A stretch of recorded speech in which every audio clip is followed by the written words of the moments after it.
这才是奥特曼中最丝滑的格挡。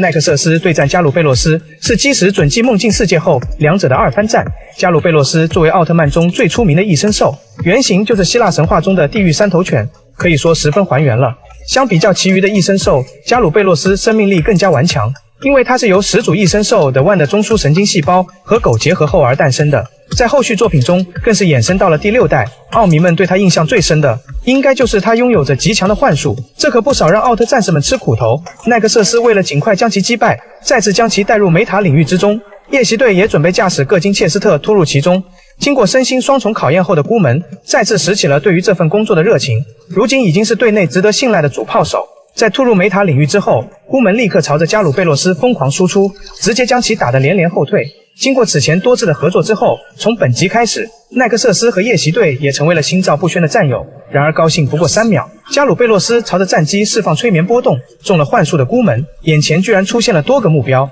以至于接下来的攻击直接打在了奈克瑟斯的跟前，这也把奈克瑟斯直接给看傻了。此时加鲁贝洛斯突然发起袭击，将奈克瑟斯接连爆摔后，抓住机会一口咬在了奈克瑟斯的左臂，强烈的剧痛感使奈克瑟斯一时无法挣脱加鲁贝洛斯的控制。为了精准无误地攻击异生兽，西条子将战机紧紧靠近了异生兽，孤门则使用了定位导弹攻击，因为机器不会受幻术的影响。在锁定目标后，孤门立刻按下了发射按钮，只见导弹倾泻而出，稳稳命中了加鲁贝洛斯，终于让奈克瑟斯摆脱了束缚。紧接着，奈克瑟斯直接蓄力施展十字风暴，但没想到的是，光线却被突然出现的梅菲斯特单手挡下。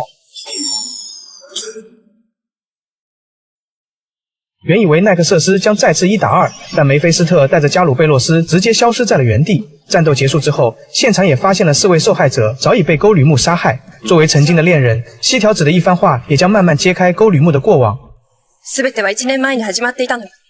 回到基地之后，孤门从队长的口中终于得知了事情的真相。1年前，西条子只是刚入队不久的新人，而身为副队长的沟吕木便教导着西条子不要对异生兽心慈手软。夜晚队长带领着小队前往移动厂房执行任务，可这栋厂房之中虽然没有了生命反应，但却时时刻刻透露着黑暗的气息，发出的阵阵声响令人不寒而栗。然而这却使沟吕木更加的迫不及待。此时队长说出了极其经典的一句话：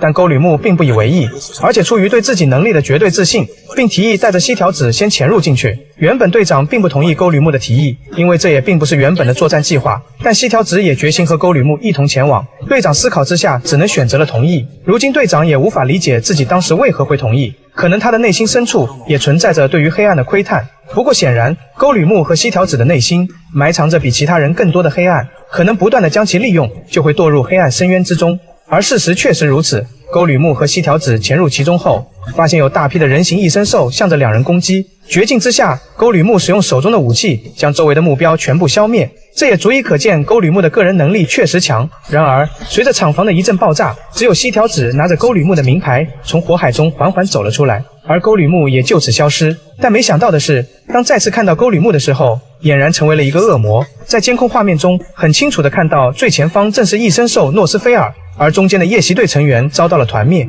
当然，这并不是如今孤门所在的 A 组，而是夜袭队的 B 组。本剧中一直都有存在夜袭队的其他队伍，但真正出镜的也就这个被团灭的一幕。而监控的最下方正是沟吕木，此刻的他已经得到了梅菲斯特的力量。本集也在此刻迎来了结束。从这集中不难看出，孤门的个人故事线告一段落，已经正式进入了沟吕木的篇章。他的人物故事也慢慢浮出了水面，但无可否认的是，他的个人能力绝对是夜袭队众多成员中最出众的一位。那么在那片黑暗的厂房中，沟吕木是如何获得梅菲斯特的力量的？我们下集再见。